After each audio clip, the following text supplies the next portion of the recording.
Hello বন্ধুরা, নমস্কার। অমিশার নতুন আরেকটা ব্লগে তোমাদেরকে অনেক অনেক ওয়েলকাম। কেমন আছো তোমরা সবাই?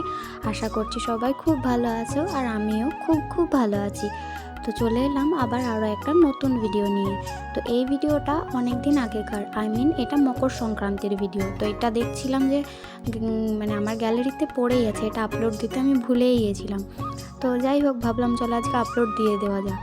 তো এখন বাজে সকাল ওই 6:30 মতো, আর আমি ঘুম থেকে উঠেই প্রথমে ঘরটা মুছে নিচ্ছি। ঘরটা ঝাঁট দেওয়া আগেই হয়ে গেছে, এবার ঘরটাকে মুছে নিচ্ছি। আজকে আমাদের ঘরে সংক্রান্তির পুজো হবে। মকর সংক্রান্তি বলে নয়, আমাদের ঘরে প্রতিটা সংক্রান্তিতেই আমরা পুজো দেওয়াই। তো আজকেও পুজো আছে সেরকমই।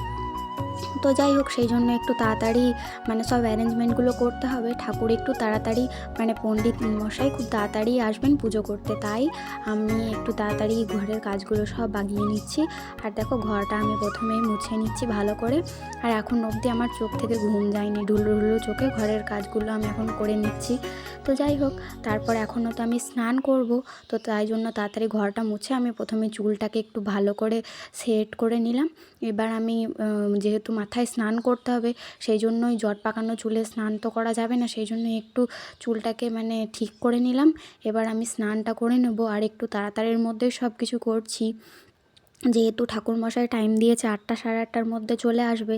তো সেই জন্যই একটু তাড়াতাড়ির মধ্যেই কাজগুলোকে করে নিতে হচ্ছে। এখনও পর্যন্ত ব্রাশও করিনি, ব্রাশ করব, তারপর স্নান করব, ঠাকুরের বাসনগুলোও ধুতে হবে।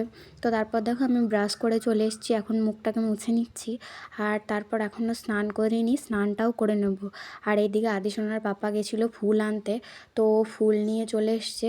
আর তারপর আমি দেখো, এখানে আমার নাকের উপরে কি একটা বেরিয়েছিল, আমি সেটাই দেখছিলাম। তো ওটা ব্যথা করছিল, সেটাই আমি দেখলাম একটু। তো তারপর আমি তো স্নান করতে ঢুকেছিলাম, আর তখন ঠাকুরমশাই চলে এসছেন। তো তারপর আদিসোনার পাপাই পুজোর সমস্ত অ্যারেঞ্জমেন্টগুলো করেছে। আর তারপর আমি স্নান করে বেরিয়েই ঝট করে আসছিলাম এইদিকে, আর দেখলাম পুজো শুরুও হয়ে গেছে। তো এই যে দেখো, আমাদের তুলসী মন্দিরেই এই পুজোটা হয়ে থাকে।